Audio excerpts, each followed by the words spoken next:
ขอยกมือ10 นิ้วกราบนอบน้อมพันธาอภิวาทน้อมระลึกถึงอย่างพระอรหันตสัมมาสัมพุทธเจ้าผู้แสวงหาซึ่งประโยชน์อันยิ่งใหญ่ขอนอบน้อมอย่างพระธรรมคำสอนในศาสนานี้ที่องค์สมเด็จพระสัมมาสัมพุทธเจ้าได้ตรัสแสดงไว้ดีแล้วขอนอบน้อมระลึกถึงอย่างพระสงฆ์สาวกหมู่ใหญ่ผู้มีทิฏฐิอันหมดจดระงดงามโดยเสียงกล่าวของข้าพเจ้าและขอถวายความเคารพนอบน้อมไว้สามายังครูบาอาจารย์พระเถรานุเถระพระภิกษุสงฆ์สามเณรพระสังฆาธิการสงฆ์สมณศักดิ์บัณฑิตนักปราชญ์ท่านผู้มีความรู้ทุกรูปทุกตนทุกองค์มาณโอกาสนี้ด้วยความเคารพก็เจริญสุขเจริญธรรมมายังพ่อออกแม่ออกศรัทธาอันมีพ่อมอนแม่มอนพ่ออุ้ยแม่อุ้ยโยมพ่อโยมแม่ปีป้าน้าอาท่านผู้ฟังผู้มีบุญทุกท่านที่ติดตามรับฟังธรรมะยำแรงทางสถานีวิทยุเพื่อการศึกษาพระพุทธศาสนาและวัฒนธรรม104.5 เมกะเฮิรตซ์โดยการส่งลิงก์สัญญาณไปณสถานที่ตั้งสถานีวิทยุวัดไฟหินตำบลสุเทพอำเภอเมืองจังหวัดเชียงใหม่โดยความเมตตาธรรมของท่านอาจารย์พระครู พระครูสมุวิสุวัตวรกิจโจผู้อำนวยการสถานีวิทยุเจ้าอาวาสวัดไฟหินได้นำมอบหมายให้ตนตัวของอัตมภาพพระครูไพศาลสุตกรเจ้าอาวาสวัดทุ่งปากเกร็ดตำบลหนองหานอำเภอสันทรายจังหวัดเชียงใหม่ออกในนามคณะสงฆ์จังหวัดเชียงใหม่และในนามคณะสงฆ์อำเภอสันทรายและขอขอบคุณยังสถานีวิทยุแห่งคืนหนึ่งที่ก็ลิงก์ส่งสัญญาณไปขึ้นธรรมะสีขาวชาวประชา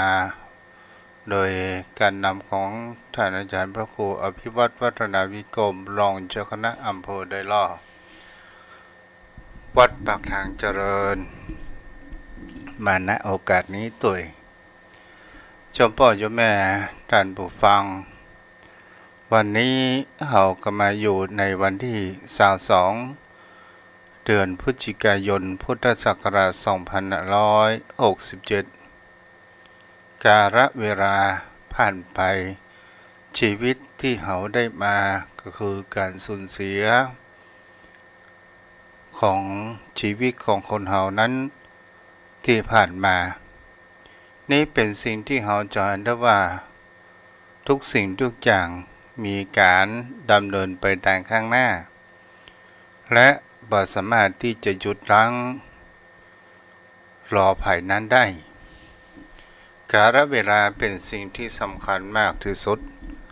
เจ้าพ่อเจ้าแม่ท่านผู้ฟัง อาตมาภาพก็ขออนุโมทนาบุญ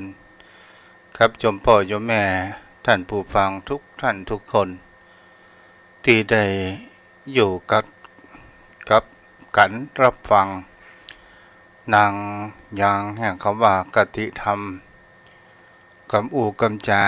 ธรรมะคำสอนขององค์สมเด็จพระสัมมาสัมพุทธเจ้าที่ตนตัวอาตมานั้นได้มามาจาตลอดจนถึงความคิดความอ่านของตนตัวอาตมาพ่องก็ผสมประสานก็ขออนุโมทนามาณโอกาสนี้ตลอดจนถึงสิ่งที่คนเฮานั้นเฮาได้ประโยชน์อันเกิดจากการฟังซึ่งมี ก่อให้เกิดแห่งความรู้ก่อให้เกิดแห่งความเข้าใจการฟังนั้นก่อให้เกิดแห่งคำว่าปัญญาเป็นสิ่งที่เราต้องการมากที่สุดมากกว่าทรัพย์ปัญญาเป็นสิ่งที่เราจะหาได้ปัญญาก็คือการเรียนรู้อันเกิดจากการฟังอันเกิดจากการคิดเขียนอันเกิดจากการประพฤติปฏิบัติอันเกิดจากการภาวนานี้ก็คือเป็นสิ่งที่เป็นบุญกุศลนั้นเกิดขึ้นเมื่อตะวันนี้ทางลูกทุนั้นก็ได้ประกาศบอกบุญให้กับโยมพ่อโยมแม่ว่าทางวัดทุ่งพระเกศนั้นปัจจัยในการจ่ายค่าน้ำค่าไฟวัดวาอารามนั้นก็ในปีนี้ก็มาเหลือแล้วก็คือภาระในการใช้จ่ายซึ่งเป็นสิ่งที่วัดนั้นมีงบประมาณก็รอศรัทธาผู้ใจบุญในทุนใจดีที่มีบุญกุศลได้ร่วมกินร่วมทานได้ร่วมบริจาคกันคนเล็กคนน้อยก็ขออนุโมทนาอย่างแม่อ่อนนงได้ทำบุญเสียงสว่าง500 บาทและโยมแม่ศิลาได้ร่วมทำบุญแห่ม200 บาทขอบุญญาบารมีอันเกิดจากการทำบุญก็ถามบุญญาบารมีที่ทุเจ้านั้นลูกทุได้สั่งสมมาขอเป็นนามเป็นแสงสว่างโยมพ่อโยมแม่นั้นได้หันแห่งแสงสว่างแห่งธรรมะขององค์สมเด็จพระสัมมาสัมพุทธเจ้าโยมพ่อโยมแม่คนเฮานั้นเกิดมาแล้วเฮาก็ต้องป้องปะอาศัยซึ่งกันและกันสิ่งที่คนเฮานั้นควรจะทำก็คือจงทำหน้าที่ของเฮานั้นให้ดีที่สุดเฮามีหน้าที่อะไรหยังเฮาก็ให้ทำหน้าที่ของเฮานั้นมีความสมบูรณ์แบบจงอยู่ให้เปิ้นฮักจากไปให้เปิ้นอะไรหานี้เป็นสิ่งที่สำคัญมากที่สุดวันนี้ก็จะได้มามาจ๋าเกี่ยวกับ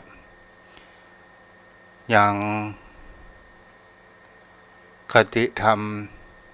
ที่หลวงปู่ชาได้เขียนได้บรรยายและลูกศิษย์ลูกหานั้นได้มาเขียนไว้วันนี้ก็จะมาเรื่องเขาว่าคนเฮาทุกวันนี้เหมือนกับเฮาอยู่กับงูเห่าโยมพ่อโยมแม่เป็นสิ่งที่เฮาจะเห็นได้ว่างูเห่านั้นเป็นงูที่มันมีพิษเป็นงูที่มีพิษมีความร้ายแรงนั้นเกิดขึ้นในสิ่งเหล่านี้เป็นสิ่งที่คนเฮานั้นโยมพ่อโยมแม่ท่านผู้ฟังทั้งหลายงูเป็นสิ่งที่คนเฮาบางชนิดนั้นก็มีพิษบางชนิดก็ไม่มีพิษแต่งูจงอางงูเห่าเหล่านี้เป็นงูที่มีพิษบางสิ่งบางอย่างเฮาก็ลองมาดูศึกษาว่างูเห่าในที่นี้หมายถึงอะไรอย่างหมายถึงอารมณ์โยมพ่อโยมแม่อารมณ์ของคนเฮานี้บางครั้งบางคราวเป็นสิ่งที่บางครั้งบางคราวเฮาก็มีความพอใจหรืออารมณ์ที่เฮาไม่มีพอใจก็ตามอารมณ์ทั้งสองนี้มันก็เหมือนกับงูเห่าถึงงูเห่ามันพิษมากถึงว่ามันจะคบคนหรือว่าชกถ้าเมื่อคนที่ได้รับแห่งการงูชกนั้นก็จะถึงแห่งเขาว่าตายโดยพิษแห่งงูนั้นได้อารมณ์ก็เหมือนกับงูเห่ามีพิษร้ายอารมณ์ที่พอใจก็มีพิษมากอารมณ์ที่บ่พอใจมันก็มีพิษมากในที่นี้ก็หมายถึงว่า อารมณ์ทั้งดีใจและเสียใจมันก็มีพิษร้ายแรงเหมือนกันและเป็นสิ่งที่จะเห็นได้ว่ามันทำให้จิตใจของคนเฮานั้นขาดความเสรีภาพทำให้จิตใจของคนเฮานั้นเกิดแห่งความไขว้เขวจากหลักธรรมคำสอนของพุทธองค์ยมพ่อยมแม่เป็นสิ่งที่เราจะเห็นได้ว่าว่าสิ่งที่หลวงปู่ได้อู้ว่าหลักธรรมคำสอนของพระองค์นั้นได้ตรัสบอกไว้ว่าจงมีสติอยู่ทั้งกลางวันและกลางคืนจะเดินจะยืนจะเดินจะนั่งจะนอนก็ให้นอนอย่างมีสติเดินอย่างมีสติตลอดจนถึงยืนอย่างมีสติจะเจรจาก็อย่างมีสติสิ่งที่เราจะเห็นได้ว่ามีสติธรรมะที่คู่กับสตินั้นก็คือสัพพัญญะมีความรู้ตัวนั้นเกิดขึ้นบุคคลคนเหล่านั้นถ้ามีสติสัพพัญญะมีความรู้ตัวพพร้อมในสิ่งที่เราจะเห็นได้ว่าถ้าเรามีสติสัพพัญญะมันเหมือนเรามีนายทวารบาลมียามเฝ้ายังประตูจะทำให้ผู้คนเหล่านั้นมีการกันกรองบุคคลที่จะเข้ามาสู่ตนตัวของเรานี้เองการที่จะทำให้จิตใจของเรามีสติสัพพัญญะเราก็จะต้องมีการฝึกเกิดขึ้นแต่บางครั้งบางคราวคนเราถึงมีสติสัพพัญญะในภาวะในปกตินั้นคนเรานั้นจะมีทุกคนแต่คนเราจะมีเสียสติสัพพัญญะก็ต่อเมื่อโดนอารมณ์แห่งความยั่วยุก่อให้โกรธก่อให้โลภก่อให้หลงต่างๆนานาเหล่านี้เกิดขึ้นมันก็เลยขาดสติแล้วเป็นสิ่งที่บุคคลเหล่านั้นจะได้หันแห่งคำว่าปัญหาต่างๆนานาที่คนเหล่านั้นฆ่าประหารกันก็ด้วยการลงลืมแห่งสติและสัพพัญญะก็คือความรู้สึกตัวของตนตัวของเรานี้เองขาดจิตสำนึกเกิดขึ้นถ้าคนเรามีสติสัพพัญญะและมีหลักธรรมแห่งข้อหนึ่งนั้นก็คือปัญญาแปลว่าเป็นสิ่งที่ผู้ตื่นรู้ทั้งกลางวันและกลางคืนยมพ่อยมแม่ท่านผู้ฟังทั้งหลายที่ลูกตู้ได้ประการเช่นนี้ก็จะลองมาให้ยมพ่อยมแม่นั้นได้คิดพิจารณากันว่าคนเฮาทำไมเฮาจะต้องมีสติสัพพัญญะและปัญญาอยู่กับตนตัวของเฮานั้นอยู่ตลอดเพราะว่าแล้วทุกวันนี้เหมือนกับเฮาอยู่กับงูเห่าก็คืออารมณ์บางครั้งบางคราวมันก็เป็นสิ่งที่ผูกจิตผูกใจจิตใจของเฮานั้นขาดความอิสรภาพขาดความเป็นตัวของตัวเองนั้นเกิดขึ้นก็มีอยู่ในธรรมบทที่มีแห่งเขาว่าบุคคลเทียบกับงูพิษ4ประการงูพิษกัดพิษแล่นแต่ไม่ร้ายงูพิษกัดพิษแล่นแต่ไม่พิษร้ายแต่ไม่แล่นงูพิษกัดพิษทั้งแล่นทั้งร้ายงูพิษกัดพิษทั้งไม่แล่นและไม่ร้ายพิษแล่นหมายถึงคำว่าอารมณ์แห่งความโกรธของผู้คนเฮาพิษไม่แล่นก็คือคนที่บ่มักโกรธก็คือเป็นคนที่มีความโกรธแย่พิษร้ายก็หมายถึงคำว่าความโกรธคงอยู่นานพิษไม่ร้ายก็คือโกรธง่ายหายเวยจมพ่อยมแม่ อารมณ์ของคนเฮานี้เป็นสิ่งที่เฮาจานได้ว่าก็มีหลักธรรมที่มีความเปรียบเทียบเหมือนกับงูพิษแล้วหลักธรรมที่หลวงปู่ชามาอู้ก็ว่าคนเฮานี้เหมือนกับอยู่กับงูเห่าบางครั้งบางคราเฮาห้ามมันบัดตานเฮาโอ้โหมันก็เกิดแห่งคำว่าความหลงลืมสติของตนตัวของเฮาขาดความย่ำยั้งความยับยั้งชั่งคิดต่างๆนานาเกิดขึ้นอยากจะอู้หยังก็มามีความกันกรองก็อู้ไปว่ามันจะไปกระทบถึงไผและจะทำให้ไผเจ็บช้ำน้ำใจและการอู้กันจาบางครั้งบางคราวมันก็เป็นอาวุธดีๆที่ประหัตประหารผู้คนเฮาถ้าเฮาอู้เหยียดหยามน้ำใจอู้ดูถูกดูแคลนอู้ประนามบางครั้งบางคราวสุดท้ายเฮาก็เกิดแห่งความกินแหนงบุคคลที่ได้รับฟังแล้วเกิดแห่งความท้อใจน้อยใจแล้วปิดชีวิตของตัวเองเฮานั้นก็จะมีความกินแหนงใจนั้นเกิดขึ้นทีหลังแต่ถ้าว่าเฮาอู้ให้กำลังใจแนะนำแสงสว่างในทางที่ออกแสงสว่างแห่งพระธรรม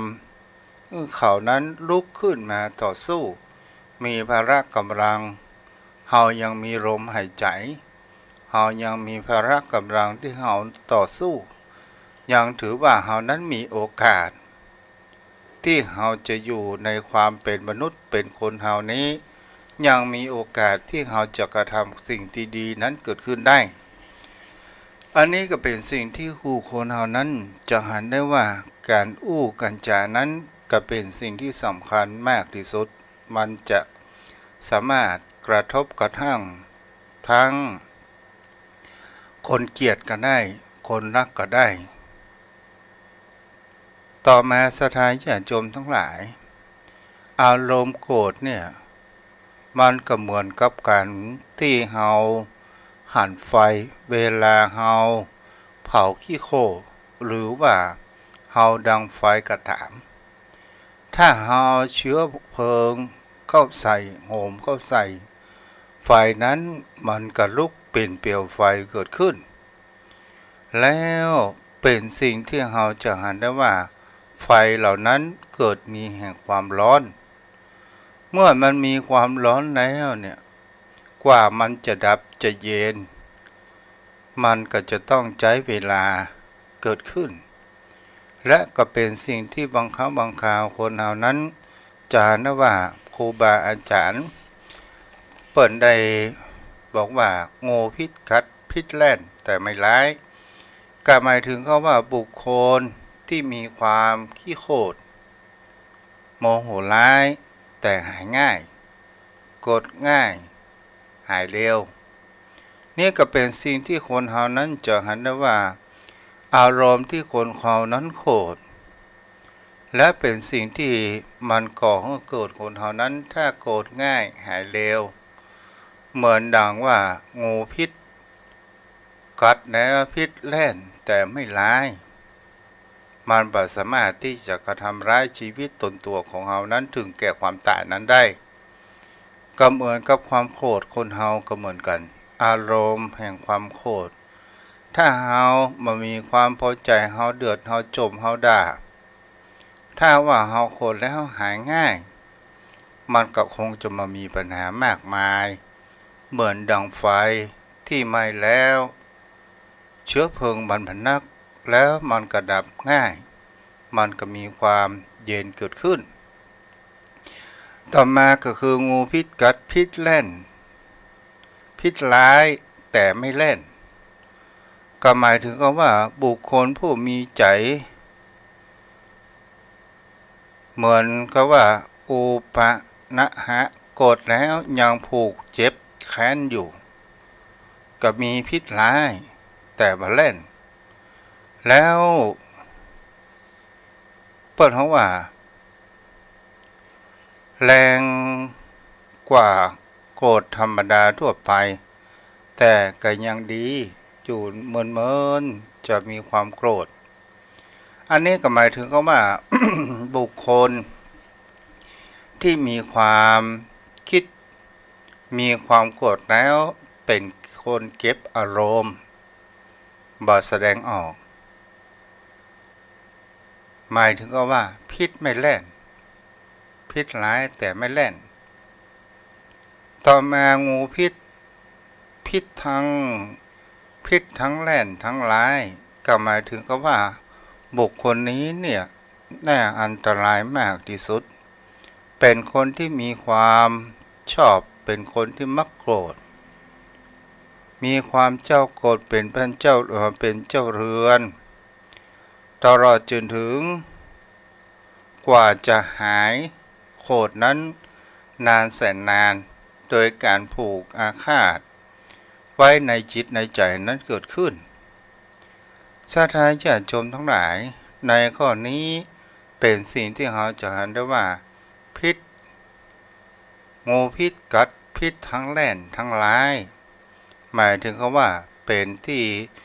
คนที่มีทั้งความโกรธและหายยากกว่าจะหายกันนานและเป็นคนที่มีความผูกอาฆาตเช่นเดียวกันต่อมาศรัทธาญาติโยมทั้งหลายงูพิษกัดพิษทั้งไม่แล่นและไม่ร้ายก็หมายถึงว่าคนโกรธที่โกรธยากเป็นคนที่กว่าเฮาเป็นคนที่มีเหตุมีผลเป็นคนที่มีสติสัมปชัญญะและมีปัญญาอยู่ในจิตในใจก็คือเป็นคนที่บ่มักโกรธไผง่ายๆหรือบ่มีความโกรธก็ว่าได้แล้วเป็นคนที่มีความแยกแยะและเป็นคนที่มีความเป็นคนที่มีแห่งคบค้าสมาคมคนประเภทนี้เป็นสิ่งที่เราจะได้ว่าคือคนประพฤติปฏิบัติและเป็นคนที่มีธรรมะอยู่ในจิตในใจเกิดขึ้นถ้าเราประพฤติปฏิบัติธรรมะอยู่ในจิตใจแล้วก็ก่อให้เกิดแห่งคำว่าสติสัมปชัญญะของเราจะมีทั่วพร้อมเมื่อเรามีสติสัมปชัญญะปัญญาของคนเราแล้วและเราก็จะเห็นได้ว่าการที่สิ่งที่เข้ามากระทบทางประสาทตาหูจมูกลิ้นกายใจของเราที่มันบ่ถูกอารมณ์หรือถูกอารมณ์ก็ตามและมันก็เป็นสิ่งที่จะก่อให้เกิดหัวหันในหลักธรรมของพระพุทธองค์นั้นก็คือกฎของไตรลักษณ์ว่ามันบ่เที่ยงแท้และไม่แน่นอนกรรมเดียวมันก็เปลี่ยนแปลงกรรมเดียวมันก็หายไปเราบ่สามารถที่จะบังคับบัญชามันได้จอมพ่อจอมแม่เป็นสิ่งที่บุคคลเฮานั้นมีความปรารถนามากที่สุดนั้นก็คือความสุขสิ่งที่เราจะเห็นได้ว่าความสุขความสงบแห่งจิตใจความสงบแห่งจิตใจนั้นมันจะมาจากแห่งคำว่ามีสติสัมปชัญญะมีปัญญาและเราจะรู้จักแห่งการปล่อยวางบางครั้งบางคราวเราก็มีแห่งคำว่าตัวปัญญานั้นคอยสติปัญญาของเรานั้นจะมีการหักห้ามว่าโกรธไปแล้วด่าเขาไปแล้วว่าเขาไปแล้วมันจะได้อะไรอย่างขึ้นมาถึงเราจะปากจู้จี้จมด่าของเขาอย่างใดก็ถามสอนแล้วสอนเล่าบอกว่าจะไปลุกขวายเงื่อลูกเจ้าจะไปทำสิ่งนั้นสิ่งนี้แล้วจอมพ่อจอมแม่ถ้าคนที่รับคำสั่งสอน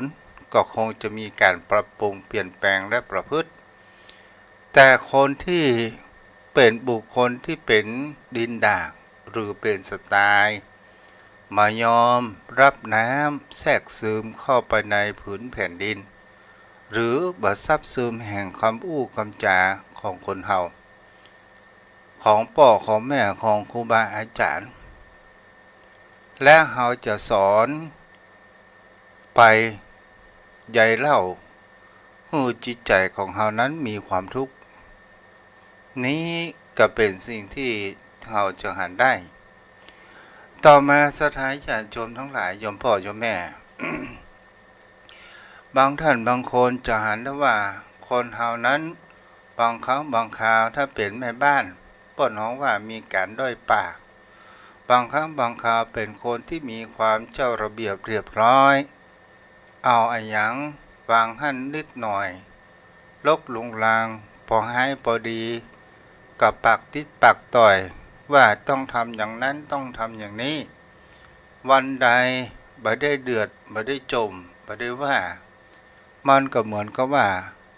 มอนขาดอะไรอย่างไปสักอย่างหนึ่งแต่ถ้าว่าพ่อบ้านเป็นคนที่รู้ทันว่าอ๋อเขามีนิสัยเป็นเช่นนี้ปล่อยเขาไปเถอะอันนี้ก็คือการปล่อยวาง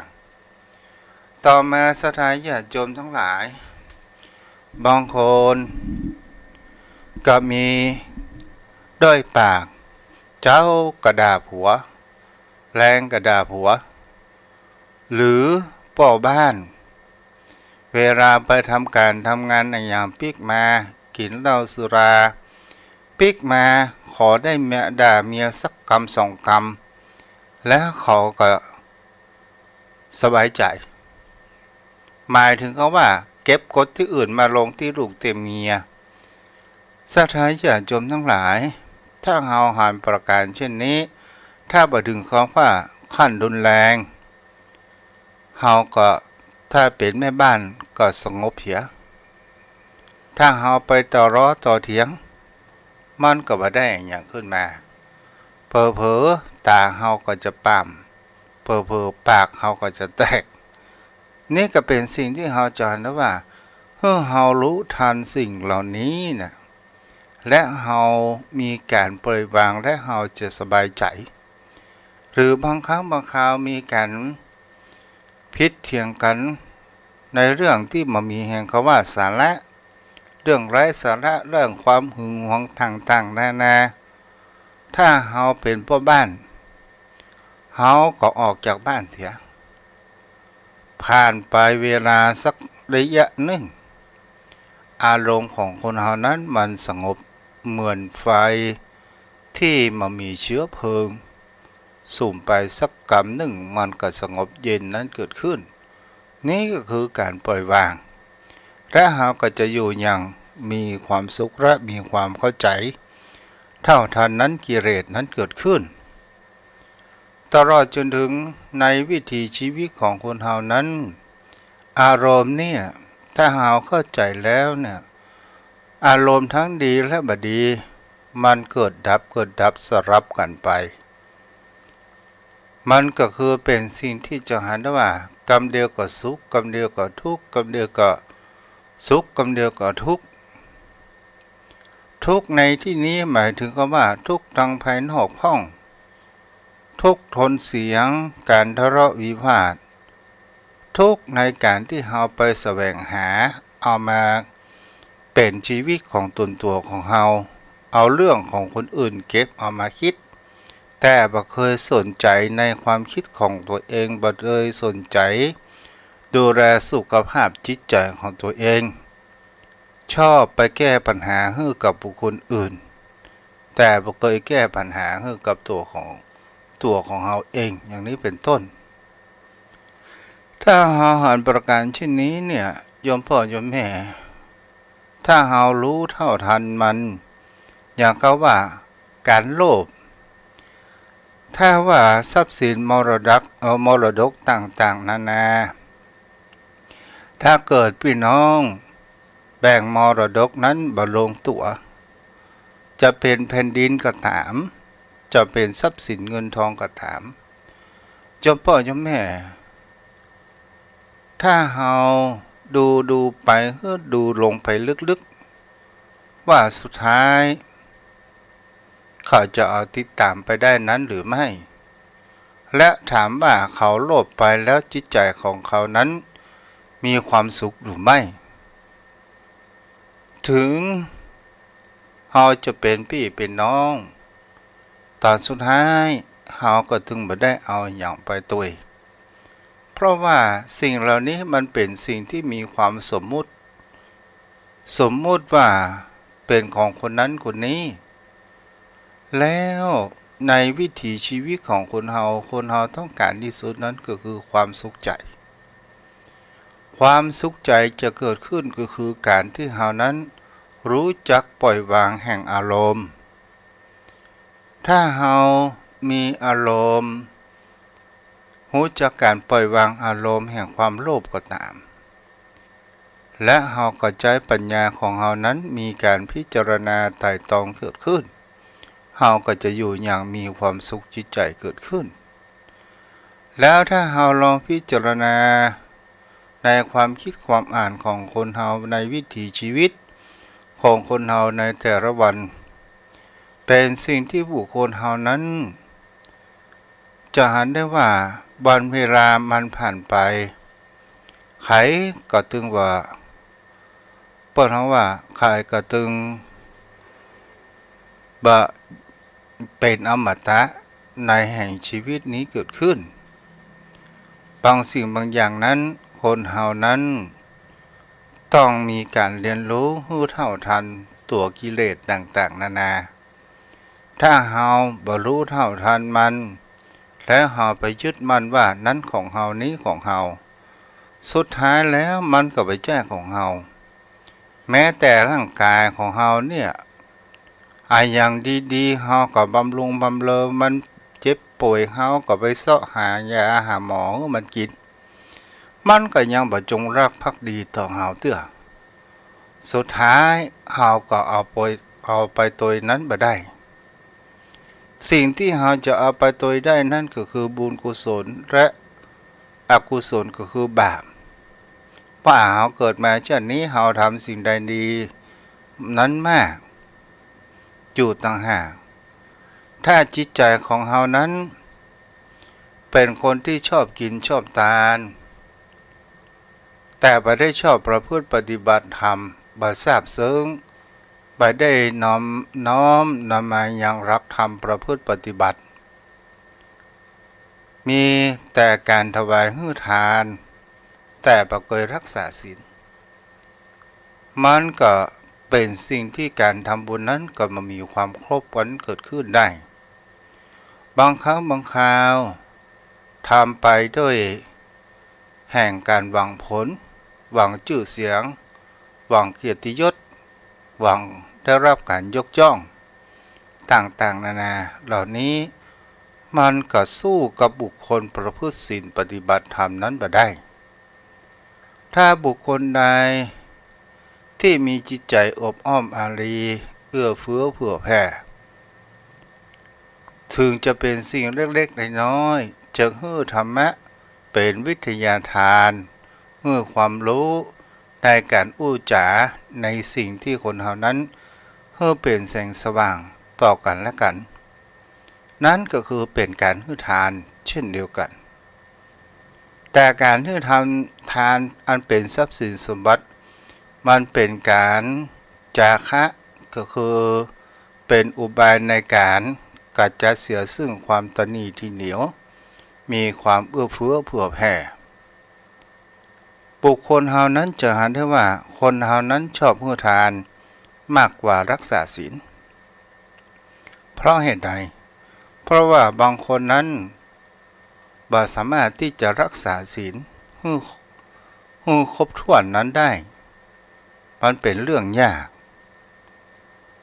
ศรัทธาญาติโยมทั้งหลายบางคนก็ให้ทานและรักษาศีลแต่คนบางคนนั้นให้ทานรักษาศีลแต่บ่ชอบปฏิบัติธรรมทำไมถึงบ่ชอบปฏิบัติธรรมเพราะว่ามันจะมีตัวกิเลสหรือว่านิวรณ์ขวางกั้นมักอ้างว่าวันบ่ได้มามีเวลามามีประโยชน์อย่างนี้ต่างๆนานาเกิดขึ้นหรือมักอ้างว่า นั่งลำบากไปลำบากแต่เมื่อยำหนุ่มก็บ่เคยไปสักคำเตื้อมาอ้างตอนนี้มันก็สายไปเสียแล้วแต่ยังหันทำได้ฟังอย่างวิทยุก็ถือว่าเฮาก็ยังมีโอกาสที่เฮาได้หันทำอยู่แต่บางสิ่งบางอย่างเฮาจงยอมรับแห่งความจริงในสิ่งที่เฮาเป็นอยู่เพราะว่าคนเฮานั้นมักจะพักใส่ไร้ส่งแห่งความทุกข์ที่มันเกิดขึ้นเฮายิ่งพักใส่มันก็ยิ่งจะเข้าใกล้ตนตัวของเฮาติ๊กๆนั่นก็คือความทุกขเวทนาก็คือความรู้สึกอันเป็นทุกข์จมปักอยู่ในกองทุกข์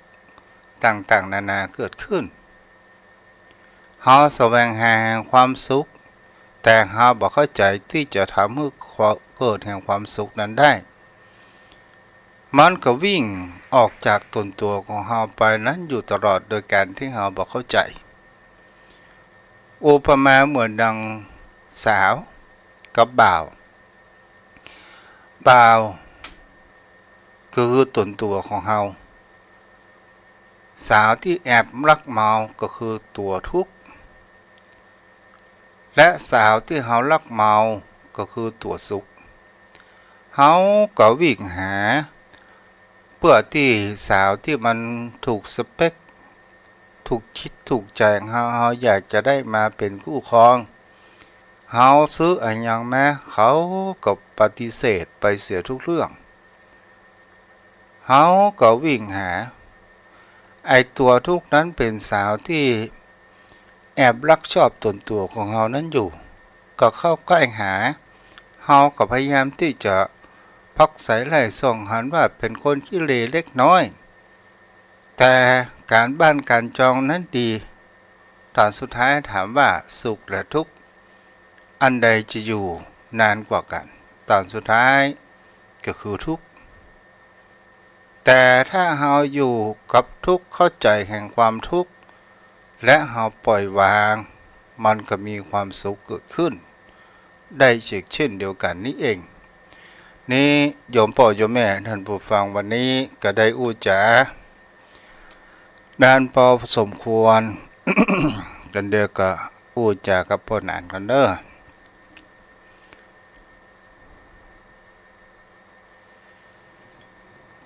วันนี้ทาง Facebook มีแม่ปากกายพึกมุนเจริญเนาะ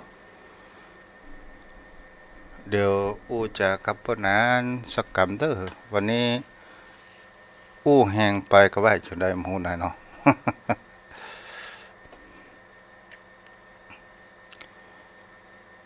เอาพ่อหนานมาแล้วขอกราบแทบไตรเวสาในเมตตาบารมีธรรมท่านพระคุณเจ้าด้วยความเคารพอย่างสูงยิ่งครับท่านเจ้าครับวันนี้อู้แหงไปก่อนพ่อหนานโอ้ท่านพระคุณเจ้าอู้ตรงๆนะครับพระคุณเจ้าธรรมะมันหนึ่งบ่มีสองท่านเจ้าทางอู้อ้อมค้อมไปมันบัดได้สัจธรรมมันบัดได้ความจริงถ้าความจริงมันเป็นสิ่งกระต่ายมันก็เป็นอย่างที่ท่านเจ้าอธิบายไว้บ่มีพิษเลยท่านพระคุณเจ้าครับเจ้าคือคนเฮานี่มันชอบย้อมจิตย้อมใจบางทีก็บ่ยอมรับความจริงแต่ว่าความจริงมันเป็นสัจธรรมมันเป็นเช่นนั้นของมันอยู่แล้วท่านพระคุณเจ้าเฮาบ่ชอบเองครับเหมือนท่านเจ้าว่าบางคนคือทานพอมันทำได้ง่ายมันเป็นทำบุญขั้นต้นแบบบ่ค่อยละเอียดเท่าใดครับเป็นหยาบๆอยู่ครับแต่ว่าการรักษาศีลมันละเอียดขึ้นไปและการเจริญภาวนามันยิ่งละเอียดขึ้นไปคนเอามันทำได้ยากมันตามมันกระแสจิตใจที่ไหลไปทางกิเลสอยู่แล้วครับท่านเจ้าครับถ้าเฮาอู้ไปแล้วเนี่ยพ่อหนานไว้สาครับในวิถีชีวิตของคนเฮาปัจจุบันเนี่ยคนเฮาบ่ชอบทวนกระแสเนาะครับชอบตามกระแสชอบตามใจตัวเก่านะท่านพระคุณเจ้าครับถึงแม้ว่าฮู้แต่ยังทำครับฮู้ว่าสิ่งนี้มันบ่ดีสิ่งนี้มันชั่วแต่ว่าใจของเฮาเนี่ยมันบ่สามารถจะเว้นได้ครับมันยังตามกระแสอยู่ครับท่านเจ้าครับ บางสิ่งบางอย่างเปิ้นฮ้องว่าอาวิชชาปิดตาเหมือนบอดเนาะครับเป็นด้วยอวิชชาก็มีครับท่านพระคุณปิดเจ้าตาในที่นี้ก็คือหมายปิดปัญญาของตัวเองครับใช่ครับมันถ้ามันมีทั้งตานอกตาในแต่ถ้าตานอกนี่อาจจะมองเห็นได้แต่ตาในนั่นอาจจะมันมาเห็นมาลึกซึ้งในสัจธรรมครับท่านเจ้าครับรู้แต่แบบปฏิบัติครับท่านพระคุณเจ้าครับเพราะนั้นว่า อย่างกับงูพิษกัดแล้วแน่นสิ่งที่ทุกเจ้าได้อู้งูพิษไหว้สาครับกัดแล่นแต่บ่ร้ายแรงงูพิษกัดไม่แล่นแต่ก็บ่ร้ายแรงไหว้สาครับทั้งแล่นทั้งร้ายแรงทั้งไม่แล่นและไม่แรงในสิ่งเหล่านี้เนี่ยก็หมายถึงเป็นสิ่งที่อารมณ์ของคนเฮาเนี่ยทั้งดีและบ่ดีก็ตามบางครั้งบางคราวมันก็ไปผูกมัดยังจิตยังใจของเฮาให้ขาดแห่งความอิสระได้แล้วก็หมายถึงเขาว่าอย่างเขาว่าอารมณ์โกรธถ้าเฮาโกรธแห่งการแห่งขาดแห่งความสติยับยั้งขาดปัญญาเสียแล้วเนี่ยเฮาตกอยู่ในใต้อำนาจจิตใจของเฮาจะตกอยู่ใต้อำนาจของตัวพยามารนั่นก็คือตัวโทสะเมื่อการที่เฮาทำอย่างไปแล้วโดยบันดาลโทสะโดยการขาดสติของคนเฮาและก็เป็นสิ่งที่เฮาจะนะว่าบางครั้งบางคราวเฮาทำอย่างลงไปถึงขั้นร้ายแรงจนถึงชีวิตนั้นก็เป็นสิ่งที่เฮาจะนะว่ามีทั้งพิษแล่นทั้งร้ายแรงเป็นสิ่งที่เฮาจะได้ข่าวเมื่อหลายเดือนที่ผ่านมาตัวเจ้าก็ยังจำอยู่มีเพื่อน2 คนแล้วทีนี้ตกวงกินเหล้ากัน2 คนและทีนี้เหล้ามันหมดแล้วเพื่อนแหมคนนั้นก็ถามว่าคิงยืมสตางค์5 ซาวค่ะแล้วล่ะคิงยังบ่ใช้หาโอ้เพื่อนก็เหล้าที่หิงกินให้ยังก็บ่ได้คิดก็เลยการผิดเถียงกันแล้วเพื่อนแหมคนนั้นก็ยุพักอกเพื่อนนั้นเอาหัวฟาดที่โต๊ะหินอ่อนตายนี่ก็คือเป็นสิ่งที่เราจะเห็นได้ว่าบางครั้งบางคราวเป็นเรื่องที่ความโกรธนี่ก็ประหารนั้นเกิดขึ้นได้นะเพราะนั้นนี่ขาดสติหรือขาดท่านพระคุณเจ้าความโลภความโกรธความหลงมันเป็นรากเหง้าของอกุศลมูลเบื้องต้นแท้ๆครับท่านพระคุณเจ้ามันเป็นวงวานว่านเครือของกิเลสความโลภความโกรธความหลงถ้าเกิดกับบุคคลใดแล้วบุคคลนั้นย่อมเศร้าหมองครับ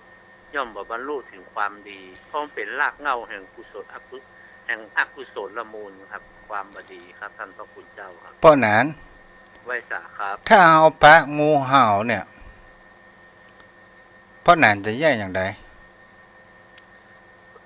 งูเห่าที่ท่านเจ้าอุปมานี่คือความโกรธหรือว่างูเห่าเป็นๆเนี่ยท่านงูเห่าเป็นๆนะถ้างูเห่าเป็นๆนะท่านพระคุณเจ้าถ้าเฮาบ่มีอาวุธอย่างติดมือก็ปล่อยมันไปเฮาก็หลีกหนีมันไปมันก็บ่ทำหยังเฮาได้แต่ถ้ามันเผชิญทางหน้าเฮาก็ป้องกันตัวของเฮาได้ครับท่านพระคุณเจ้ากิเลสเนี่ยก็คือเหมือนกับงูเห่าถ้าว่าเฮาหันงูเห่าหันใดแล้วเฮาปล่อยให้มันผ่านไปเสียไว้จ้ะครับมันก็เหมือนกับว่าจากที่เฮาจะโคตรเฮาบ่โคตรเสียมันผ่านไปจากที่เฮาจะโลภเสียพี่เสียน้องเฮาบ่โลภปล่อยมันผ่านไปเสียอันนี้ก็เป็นสิ่งที่พวกนั้นหาว่าอุปมาถ้าว่างูมันตั้งหน้าเผชิญเจอถ้าเฮาอยู่สงบนิ่งมันก็ฮู้ว่าเฮาบ่แย่ให้ มันก็จะเดินผ่านเฮาไปโดยอัตโนมัติมันเป็นเช่นนั้นครับท่านพระคุณเจ้าคือสัตว์มันก็กลัวตายเหมือนกันครับกลัวภัยที่จะมาเกิดกับตัวมันเหมือนกันมันก็พยายามจะลบหลีกภัยที่จะมาสู่ตัวมันแต่ที่มันกัดมันนั้นเพราะว่ามันเผชิญหน้าต่อสู้กันเบื้องหน้ามันก็ต้องเอาชีวิตของมันรอดแต่ที่ท่านเจ้าว่าถ้าเฮานิ่งอย่าเฮาหลีกมันเนี่ยมันก็จะเอาตัวรอดของมันเองครับมันบ่คิดที่จะมาต่อสู้กับคนเฮาแล้วครับแต่ถ้าว่าเฮาต่อสู้บางครั้งเฮาพลาดเฮาโดนมันชกและพิษแล่นเข้าสู่หัวใจครับเป็นเช่นนั้นครับเนาะเพราะอสรพิษทุกอย่างท่านพระคุณเจ้ามันมีพิษหมดครับเฮาก็ต้องป้องกันตัวเฮาถ้าเฮาหลีกได้ก็ดีครับแต่เฮาเผชิญหน้ากับมันเฮาก็มีโอกาสพลาดได้ครับท่านเจ้าครับเจ้าแต่เฮาก็จะต้องมีสติสัมปชัญญะตั้งรับก่อนเนาะครับสติสัมปชัญญะสติความระลึกได้สัมปชัญญะความรู้ตัวมันเป็นทำมีอุปการะมากนะท่านเจ้าเนาะมันอยู่ในเบื้องต้นสติความระลึกทำมีอุปการะมาก2อย่างแล้วก็ทำโลกบาลคุ้มครองโลกแล้วก็ฮิริโอตปะที่เขาท่องก็เป็นเน้นน้อยนะท่านเจ้าครับจ้าคำว่าสติสัมปชัญญะนี่มีอุปการะมากเพราะว่ามันถ้าเฮาอยู่เปิ้นอยู่กับตัวเฮาตลอดก็เป็นคุ้มครองเฮาได้ครับมันเป็นผู้ที่มีอุปการะคุณต่อเฮาเป็นอย่างยิ่งนะท่านเจ้าครับเป็นนายทวารบาลเนาะนั่นเนาะรักษาบ่ฮื้อความชั่วอย่างเข้ามาสู่ตัวนะท่านเจ้าถูกต้องนะที่เปิ้นคนเฒ่าแก่ว่าโอ้จะไปขาดสติเนี่ยหยังคือกึดหน้ากึดหลังคือมีสติอยู่กับตนกับตัวก็เพราะว่าสติเนี่ยอย่างท่านเจ้าอธิบายเห็นชัดว่ามันเป็นนายประตูที่ป้องกันเฮาฮู้ทุกสิ่งทุกอย่างนะท่านเจ้าครับคิดดีๆก่อน1จะละ2จะละมากินข้าวกันก่อนนี่ท่านเจ้าถ้ามันตัดสินใจด้วยความโกรธท่านพระคุณเจ้ามันจะกินแหน่งที่หลังแต่ถ้าเฮามีสติความโกรธนะมันเย็นไปแล้วท่านพระคุณเจ้ามันแทบจะบ่มีโทษแล้วครับเพราะมันเย็นไปแล้วท่านเจ้าถ้ามันบึดขึ้นมามันขาดสติละมันก็จึงมีเรื่องเป็นเช่นนั้นนะท่านพระคุณเจ้าก่อนที่เฮาจะไปสู่ถึงจุดนั้นนี่ก็หมายถึงเขาว่างูเห่าแล้วถ้าเฮาตั้งสติแล้วเฮาใจพิจารณากูไปด่ามันว่ามันแล้วกูจะได้อะไรอย่างขึ้นมากูได้ความสะใจกูได้ด่ามันแล้วสบายใจแล้วเปิ้นอุปมาประไมยอันนี้คนเฒ่าคนแก่นะครับเปิ้นบอกว่าผัวกับเมียเนี่ยมันอยู่ที่กันมันเหมือนไม้กำกล้วยมันจุนเจือซึ่งกันและกันถ้ากล้วยก้นก็ไม้ก้นถ้าไม้ก้นก็กล้วยก้นมันจะขาดจากกันบ่ได้ดังนั้นถ้าเฮาเอาจิตเอาใจกันรู้ใจเปิ้นเอาใจเปิ้นมาใส่ใจตัวมาใส่ใจเปิ้นน่ะมันเปิ้นก็สอนคติธรรมจัดดีครับนึกว่ามันเป็นจริงเนาะไม้กำกล้วยถ้ากล้วยมันปังกระดังไม้มันก็อยู่บ่ได้แต่ถ้าไม้มันล้มไปกล้วยมันก็อยู่บ่ได้เพราะนั้นมันช่วยเหลือจุนเจือกันนะท่านเจ้าครับเจ้านี่ก็โอ้หอมปากหอมคอนะพ่อนั้นครับกับไว้สารในเมตตาธรรมท่านเจ้าครับท่านพระคุณเจ้าฮื้อแสงสว่างจากธรรมะฮื้อกับท่านญาติธรรมเฮาได้พึงนำไปใช้ปฏิบัติตามสติตามกำลังขออนุโมทนาบุญกุศลที่ท่านเจ้าได้ฮื้อธรรมะวันนี้ด้วยความเคารพอย่างสูงยิ่งครับท่านญาติธรรมกัลยาณมิตรกัลยาณธรรมทุกท่านครับเฮาก็ได้ธรรมะแสงสว่างจากท่านพระคุณเจ้าขอฮื้อทุกท่านได้นำไปใช้เพื่อได้ถึงธรรมให้รู้ธรรมเพื่อได้บรรลุธรรมไปเหมือนกันนะครับขอบพระคุณครับสวัสดีครับขอสาธุอนุโมทนาบุญเด้อพวกนั้นต่อไปเป็นทางโยมพ่อโยมแม่ที่อยู่ทางบ้านเนาะไผ0631639950วันผู้เป็นวันศีลวันพระเดือนนี่แห่ง8 ค่ำเนาะเจริญพร นมัสการอาจารย์มหา ครับไหว้สาครับหลวงพ่อ เพราะอาจารย์ที่เคยอู้ให้อาจารย์ฟังที่ผู้หญิงก็บอกว่าพระนี่ไม่ใช่คนแล้วโหของขึ้นนั่นแหละ อาจารย์มหาพอคุยกับท่านมหาก็สวยดิที่เคยคุยให้ฟังนะเนาะเขาพูดโทรศัพท์นะเขาบอกกับพระไม่ใช่คนเลย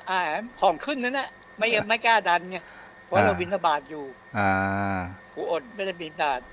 ร้ายนะเนี่ยผู้หญิงนี่ไม่ธรรมดานะฉันงงกันนั่นน่ะพระไม่ใช่คนเลยพระเขาไม่ใช่คนเนี่ยคนที่ไหนอะ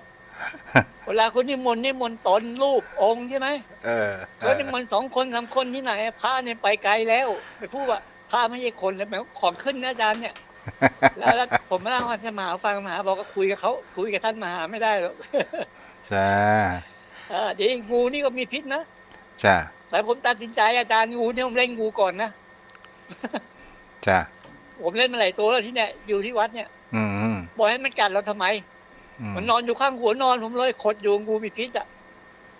ผมก็ไม่รู้มันนอนข้างหัวนอนผมไงผมนั่นมันก็เลยเวียงเลยมันขดอยู่นะถ้าไปโดนมันเข้ามาล่อแน่แหละกระปะหรือเปล่าไม่น่าจะกระปะนะเพราะว่ากัดแล้วเน่างูพวกเนี้ยเคยเจอทางภาคใต้เนี่ยนี่มันมาที่นี่เจอแล้วภาคเหนือก็มีต้องมาตรการอาจารย์มหา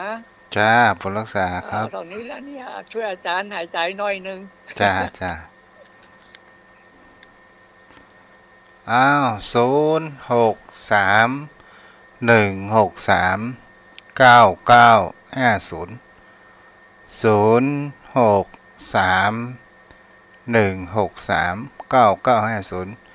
แม่นวลยอดคำปันกำแพงหินเนาะ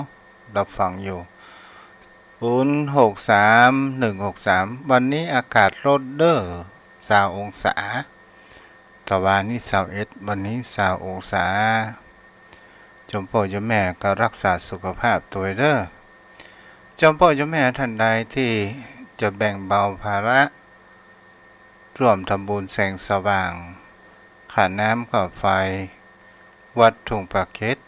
สามารถที่จะโอนเข้าบัญชีธนาคารออมสินได้ถ้าออกรายการซับเสร็จเรียบร้อยโยมแม่ท่านใดที่จะร่วมทำบุญก็สามารถติดต่อที่เบอร์โทรของลูกตุได้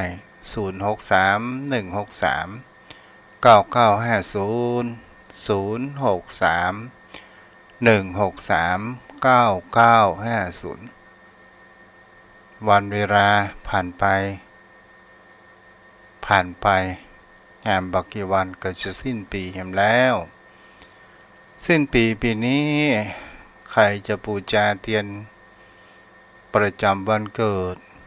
กะเล่มละ20 บาทที่จะจุดวันสวดมนต์ข้ามปีการสะเดาะเคราะห์นพเคราะห์ที่ตั้งตนตัวของลูกตุนั้นได้จัดเป็นอยู่ประจำแต่ปีนี้ปฏิทินของวัดนี้บัดได้พิมพ์เด้อยมพ่อยมแม่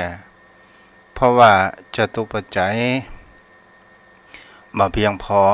กฐินก็ได้น้อยก็มามากต่อใดก็เลยปีนี้ก็เลย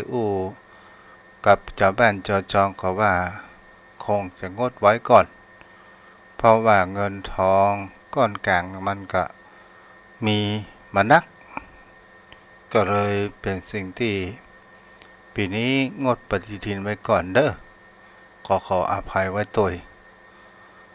ใครจะโทรมา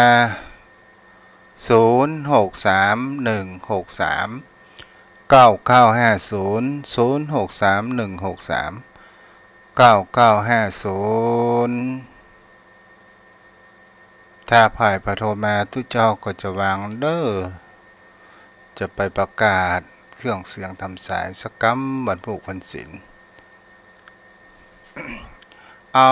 วันนี้ก็คงจะเอาไว้เพียงเท่านี้นะโยมพ่อโยมแม่ท่านผู้ฟังขออยู่ดีมีสุขอายุมั่นขวัญยืนอายุอุโนสุขังพลัง